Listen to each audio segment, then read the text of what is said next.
歡迎各位觀眾嚟到社企論壇。咁我係你哋嘅節目主持人 Raymond 嚴俊文。咁我好拍檔哈比。大家朋友好。好，今次我哋有另一位嘉賓喎，哈比。梗係啦。咁我哋又生老病死個強項啊嘛。今次又係講死，不過我哋係正面嘅嚇，我哋睇死亡可以正面啲咁睇。咁先介紹我哋嘅嘉賓先。咁咧佢就係準明會嘅中心主任黃志安先生。歡迎你 Rex， 歡迎。我哋叫 Rex 啊，好嘛？好啦，好。咁咧就開始之前啦，準明會咧，可能有啲觀眾都比較陌生一啲。係，我都好陌生啊。係啦，咁但係其實就唔係，即係個會都好耐歷史嘅咯喎，咁樣。不如我哋開始嘅時候咧，就請阿 Rex 咧就介紹下準明會好唔好啊？做啲咩㗎？你哋個機構咁樣。其實準明會咧，阿 Raymond 講得好啱。其實咧都已經喺香港咧有28年。28年啦，所以咧喺呢一類嘅服務咧，香港唔多嘅，已經有28年嘅，即係呢一類嘅服務咧，即係更加少添。咁所以咧，咁我哋呢一類嘅機構係咩咧？咁我哋就專做一啲咧臨終病患者同埋咧喪親者嘅服務。即係話咧，俗啲講，即係一啲咧要面對死亡，即係臨死啦。即係以前講咧就叫善終服務。依家咧就成個社會咧改變咗啦，依家咧變做靚啲噶啦，譬如台灣講咧叫安寧服務啦，有啲領養服務啊等等。咁但係其實咧做嘅都好似同 Raymond 講，要面對生死嘅一啲嘅即係情況。咁咧臨終係咩咧？臨終顧名思義咧，即係可能就係俾醫生斷定咧，已經佢有一啲病症絕症，佢冇得醫啦。咁咧又冇辦法可以再做啲乜嘢啦。其實咧即係通俗啲講咧，就好似要等死。咁但係唔係即係就算話等死咧，唔等於冇嘢做嘅。其實有好多嘢咧，都仲可以做咧，令呢個人最後嗰程咧可以走得好啲嘅。係啊，有大把嘢做，一陣慢慢同大家分享。好。另外一班咧就係一啲所謂叫喪親者。喪親者咧，顧名思義咧，就係一啲咧因為各種原因而過咗身，親人過咗身，或者好朋友過身，總之佢覺得咧嗰個人對佢重要嘅，呢個人嘅離去對佢嚟講有一個好大嘅影響，咁咧我哋就希望可以咧幫到呢班嘅人。咁有時我哋都唔好睇笑咧，即係親友至愛親朋咧離去咧對一個人嘅影響可以咧好大好深嘅。冇錯，我試過咧即係見過一個個案咧，佢個媽媽過身咧，講緊幾多年前咧，講緊28年之前。到今天咧，佢主動打電話嚟求助咧，佢就話嗰件事一路對佢咧有好大嘅影響嘅。咁所以咧，即係呢一類嘅朋友咧唔多，可能咧比起即係整體嘅即係人口裏邊唔算好多，但係總有一班人係需要有即係有啲嘅幫助。明白。所以我哋就準明會個使命就係要幫呢兩類嘅人士。明白。一班係臨終嘅病患者，另一班咧就係啲喪親者。明白。咁我哋中國人講下，死者就善終，生者就善別，咁啊好有意義啦，即係做晒啦呢兩個範咁樣。好啦，咁你做飯講啦。咁善終嗰 part，你哋有啲咩工作做嘅咧？而家嗱，善終咧，全部都係一啲即係通常咧都係醫生斷定佢有絕症，或者你冇得醫，又或者咧以前都好常有咧都聽就係佢有癌症所以咧就有一個絕症，有固定一個絕症。但係咧其實慢慢依家都擴闊去到咧，除咗啲即係癌症病患者以外嗰啲，有一啲可能係糖尿病，有一啲可能係一啲器官衰竭等等咩都好。嗰班咧其實你話佢好急，係咪即刻會過身咧？又唔知㗎喎，又唔一定喎。唔同癌症咧，佢係第3期或者第4期嗰啲咁樣。咁總之就係佢咧，其實都知道呢個病冇得醫㗎啦。我都需要有一日咧，我都會離開㗎啦咁樣。咁咧呢一班人咧，其實我哋都會去服務佢哋。依家我哋最常接觸嘅咧，我哋通常呢類嘅病人喺邊度見到咧？我哋就會喺醫院裏邊嘅一啲叫做舒緩病房。嗱，依家香港咧就其實都係10零年度咧，由醫管局即係接手咗去搞呢個十幾年啦咁樣，就有一啲叫舒緩服務。舒緩治療服務咧就係專係就俾一啲咧就係頭先講嗰啲啦，冇咩即係治療可以做得咁，但係咧總之就係好似咧要面對將來有機會有一日咧，唔知幾耐，可能係3個月，可能3個禮拜又唔定，可能係1年都唔定咁樣。咁咧就即係我哋就去服務佢哋。咁我哋就依家點做咧？好多時我哋點樣接觸呢啲病人咧？我哋有輔導員，我哋亦都有義工。我哋一陣都講啦，我哋因為成個機構得好少人嘅，咁所以做唔到咁多啊。咁所以我哋就要訓練一班義工咧，一齊去到醫院去探訪呢啲嘅病人。探病人同時，即係話有喺床邊咧，可能有佢嘅家屬。咁所以我哋就會探埋佢嘅屋企人。明白。咁咧去幫佢哋。有一啲咧需要個別去即係傾談嘅，有一啲個話題，甚至咧家人都唔想聽，即係唔適合聽嘅。個病人淨係想同我哋傾嘅啫。咁我哋嘅輔導員咧就會單獨同個病人去傾，去解開佢哋一啲咧可能面對生死而有嘅結，一啲嘅心結。咁所以咧就直啲講，簡單講咪即係輔導咯，做啲心理輔導咯。冇錯。另外咧，咁我哋又會點做咧？除咗咁我哋就算傾都傾唔到咁多㗎，傾唔到咁詳細。咁所以咧，我哋又會安排咧。其實佢哋都好常咧，需要呢個階段咧，有時會覺得好想人哋關心。中國人好得意嘅，我哋試過咧，即係見過一啲個案就係佢有病咧，啲朋友啊、啲家人咧，即係有啲親人啦，唔好話家人啦，唔知點解失咗蹤喎，消失咗嘅喎。佢哋有啲人好傳統嘅諗法，你諗唔到呢個世紀原來都會有呢啲人喎。佢哋咧唔想去接觸，因為覺得咧好似咧帶嚟一啲惡運又好，咩都好。哇！我哋真係覺得匪夷所思嘅，但係唔緊要，無論佢點都好，總之就我哋去安排啲義工咧，去關懷佢哋，去探訪。咁所以咧，我哋依家每個禮拜咧，都會我哋有百零個義工咧，我哋就會去到香港有5間有舒緩病房嘅醫院咧，去探佢哋。逐張病床去談。佢有精神傾嘅，傾多兩句咁樣。冇咧，佢要休息嘅，我哋唔會騷擾佢。咁如果同個病人傾唔到咧，我家人坐喺度又無聊，唔知做啲咩好，因為佢可能坐成日啦嘛。咁我哋就同個家人去傾下，因為咧其實照顧者亦都係一個好大嘅困難。當然啦，要照顧病人，有時就係到底應該係抱住希望好啊，抑或係即係接受個死亡嘅現實好啊？要去積極好、消極好啊，抑或係到底顧住個病人好定顧自己好咧？長線好定短線好咧？我係咪應該要辭咗份工去專心去照顧個病人啦？但係你以後嘅生活點咧？又唔知佢捱幾耐。咁所以好多呢啲嘅困難，甚至咧去到一啲最具體㗎啦。好啦，佢要離開嘅時候，佢要準備佢離開咧，要做一啲殯儀啦。咁點做咧？咁樣有啲即係個病人咧，可能好擔心自己，我好想我個身後事咧可以搞得好啲嘅。可以咧安排得妥當啫，佢唔係一定要風光大作。妥當。總之佢要妥當。佢知道自己點搞，或者佢甚至有意願想點做。你同佢傾好咗，教埋個家人點樣做，佢就安心啦。就令到佢最後嗰程希望可以實現。咁所以咧，哇，其實真係好多去做。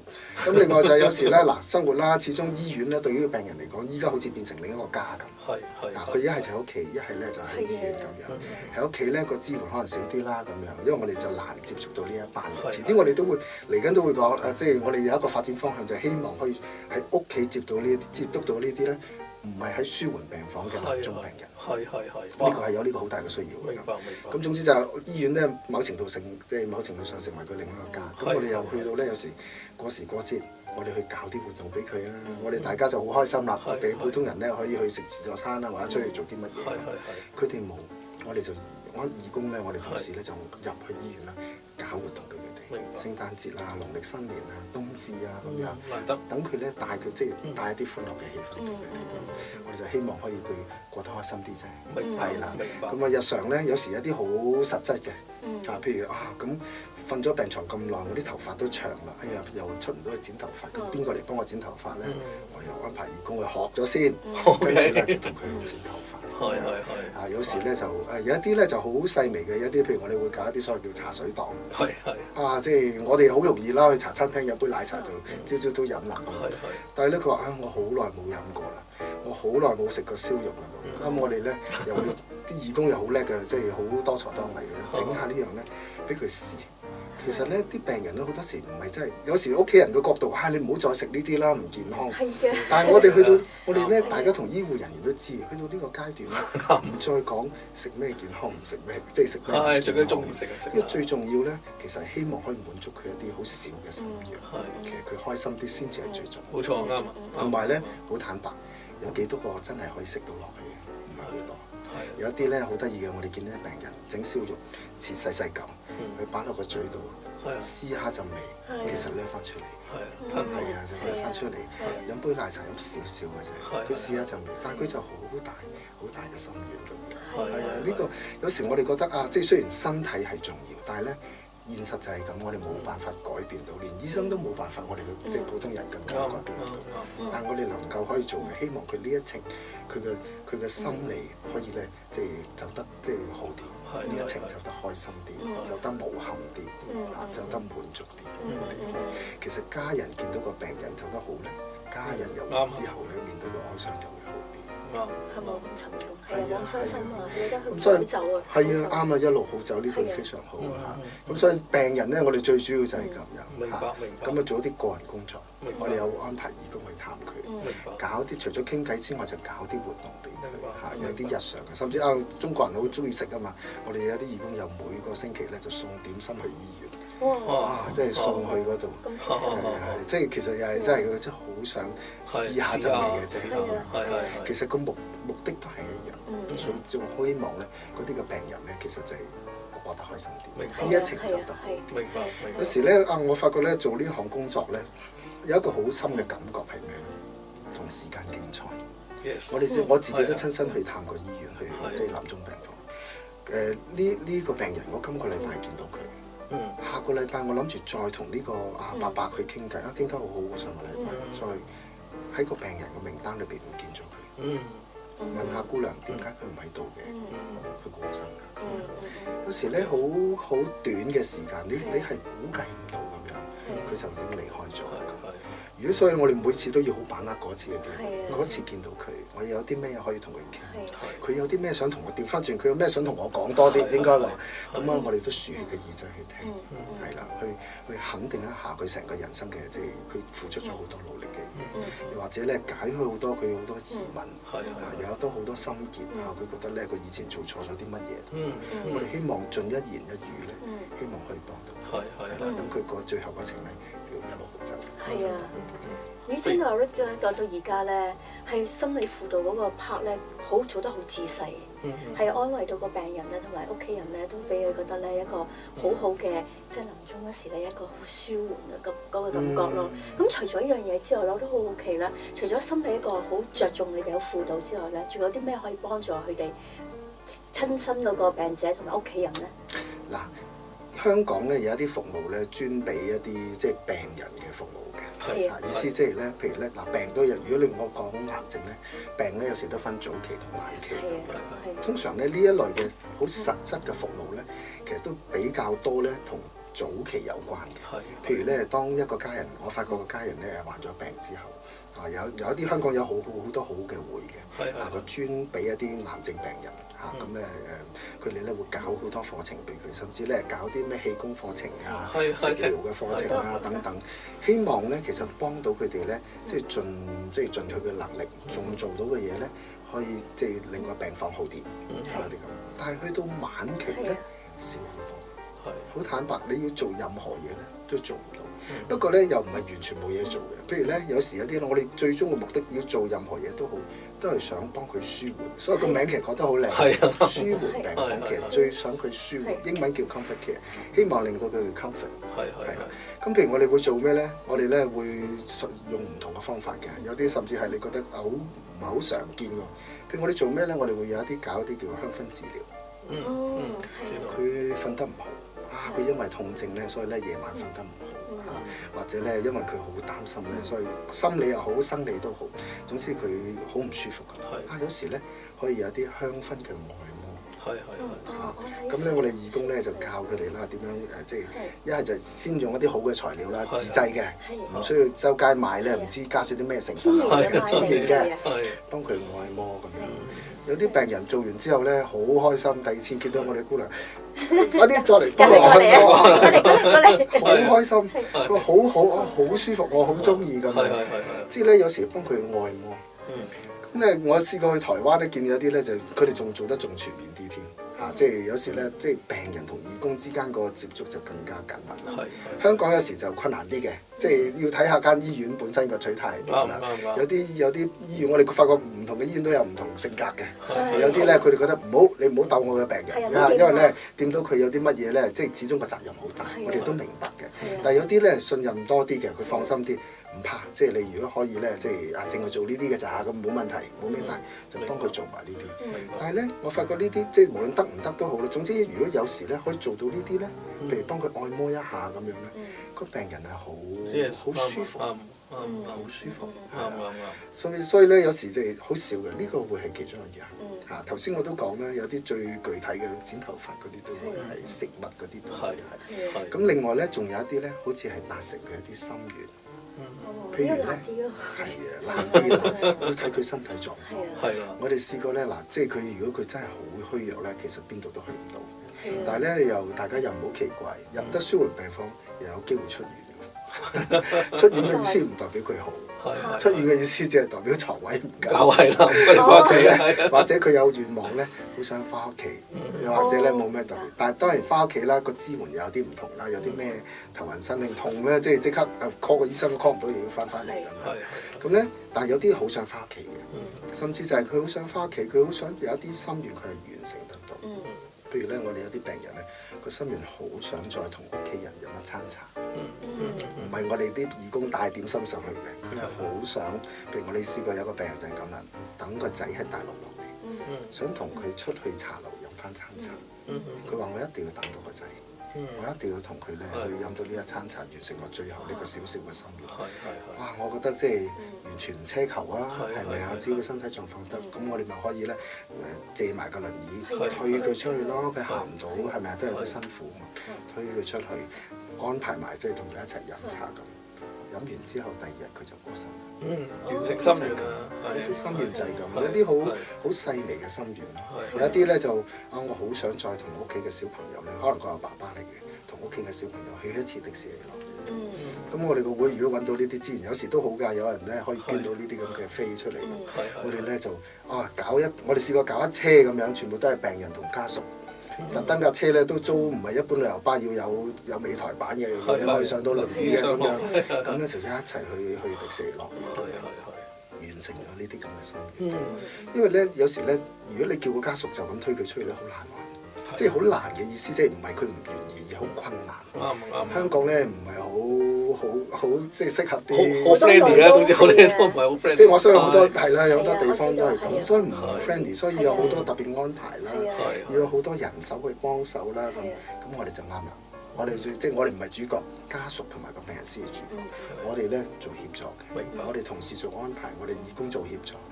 我哋幫佢推輪椅，我哋帶佢做啲咩安排好晒咁，佢唔使煩，佢好去享受嗰一天咁就咁。呢啲好具體，好實在。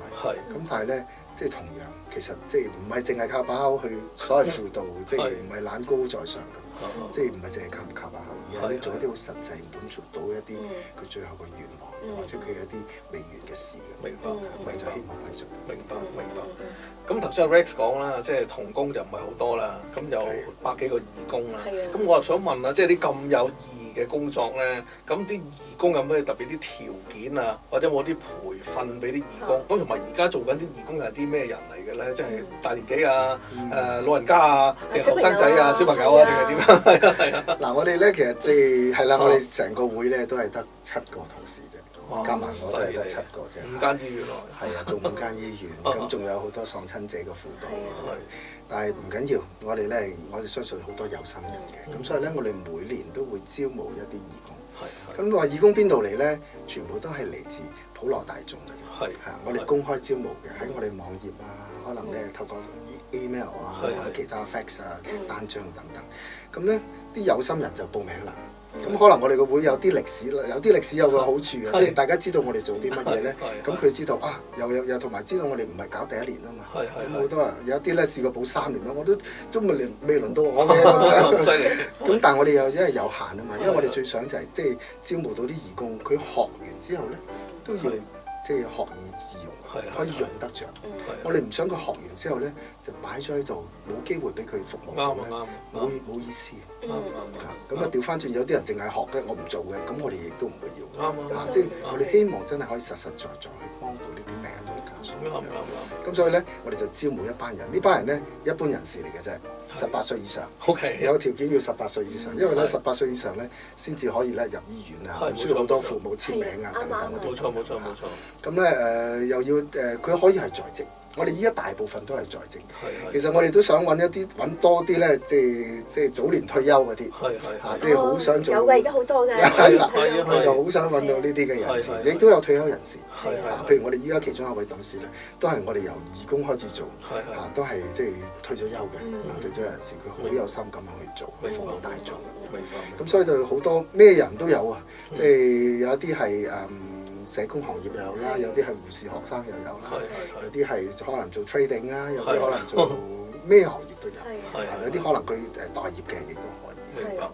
嚇，總之就佢係香港人，即係香港嘅人啦。佢有心有時間就得。明白。咁但係有心唔代表有力嘅。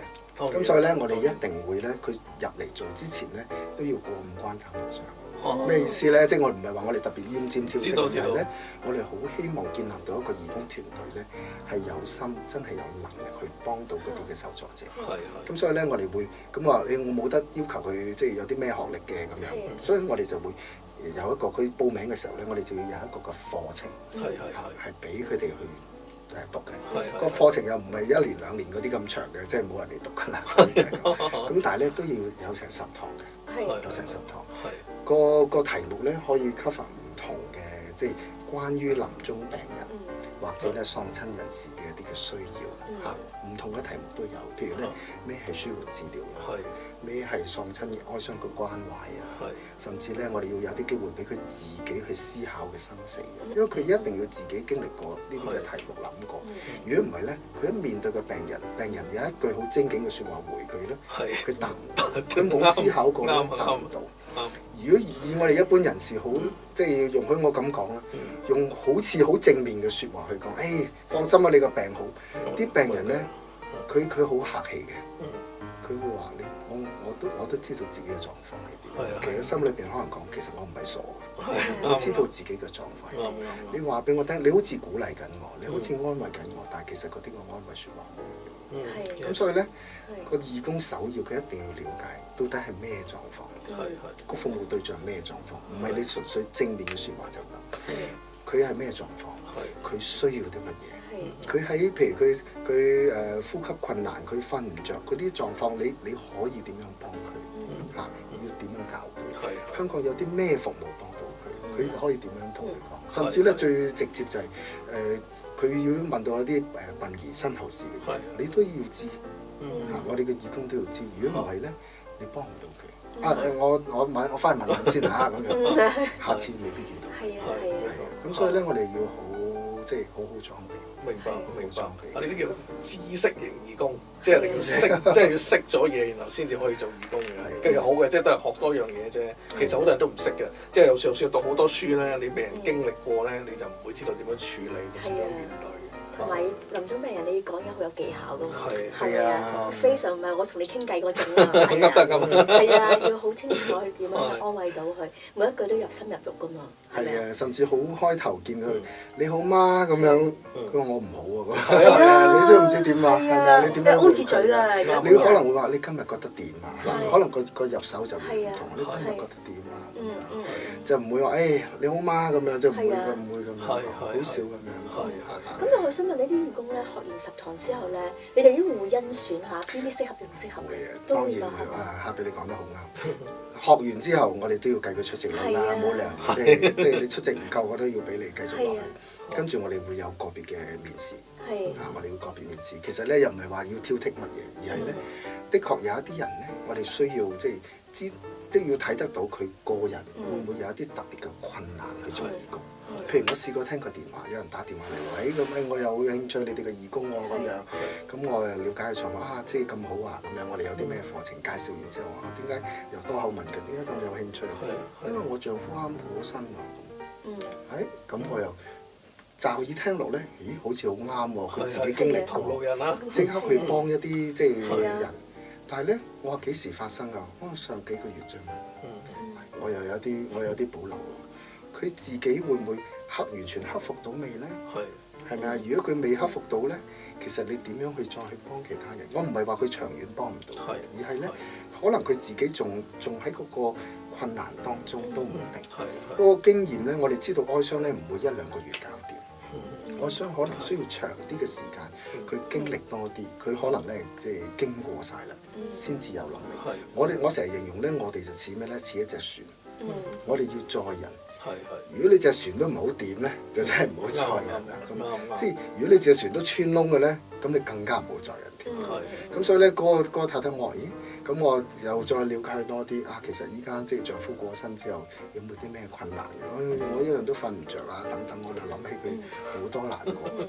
我話不如咁啦，我好欣賞，即係好多謝你嗰種即係希望做義工幫到其他人，非常漂亮。但係只不過咧，我哋都即係要好好照顧到自己先。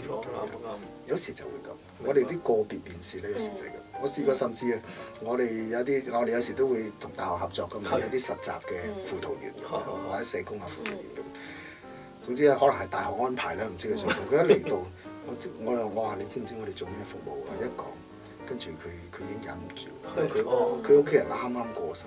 所以咧，其實佢做義工又好，做輔導員又好，有一個最大嘅原則就係我哋一定要自己克服得到自己，搞掂自己先，先至做。咁所以個別甄選就係個目標就係咁樣。咁最後啦，第3關係咩咧？第3關就要實習，因為咧即係聽完好多啦，即係知識又好，學問又好，又見完啦，你覺得我又冇咩太大嘅困難，咁都要實習。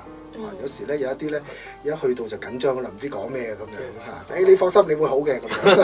嗱呢句我係啦，係啦，呢啲咧我哋就得事後要同佢講嗱，其實咁樣咧真係唔係太適合嘅，因為你俾緊一個錯誤嘅期望佢。係啊。又或者佢覺得你都唔明我。冇同理心。係啊，你直情唔知道我個狀況係點，你話嚟幫我咁，明白。咁所以就係義工咧，佢就係要咁樣，完成埋個實習咧 OK 咧，就加入我哋成個團隊。明白。哇，非常之有意義喎，咁樣係咪啊？咁你幾個全職同工人點樣分配工作啊？實力超人啊，我都肯定係。我成日都俾同事笑，我哋每一個人都好似一個獨立部門咁。因為我哋有喪親者，我哋都有臨終病人。咁咧，依家我哋7個同事，咁我係呢度嘅主任啦。咁所以咧，即係總有啲走唔開咧，要做好多行政啊、財務，甚至財務啊、PR 啊，一定啦，要傳媒等等啊咁樣。寫 proposal 交報告，但係我都做直接嘅服務，我都會直接做輔導、做心理治療。咁另外咧，我哋有2個即係其他嗰啲咧，嗱，除咗一個財務嘅即係同事政府都要做啦，係咪？咁咧，另外嗰5個係點咧？依家暫時就係有2個咧，其實全部都輔導員或者即係社工背景嘅。有2個咧專責啫，其實所有工作都撈亂嚟做。有2個同事咧專責做即係哀傷輔導，係大人嘅哀傷輔導。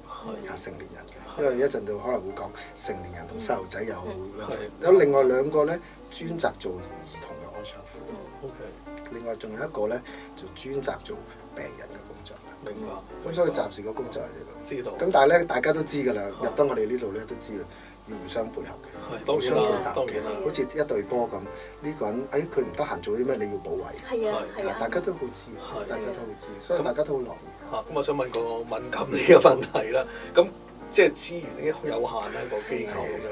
咁其實你哋係靠政府嘅錢啦，自己籌錢啦，定係點樣去一路28年咁樣一路去營運到個機構？其實真係好難得嘅啫。我覺得應該即係有心嘅應該捐錢㗎啦。不過問題就係個機構呢28年點樣營運嘅咧？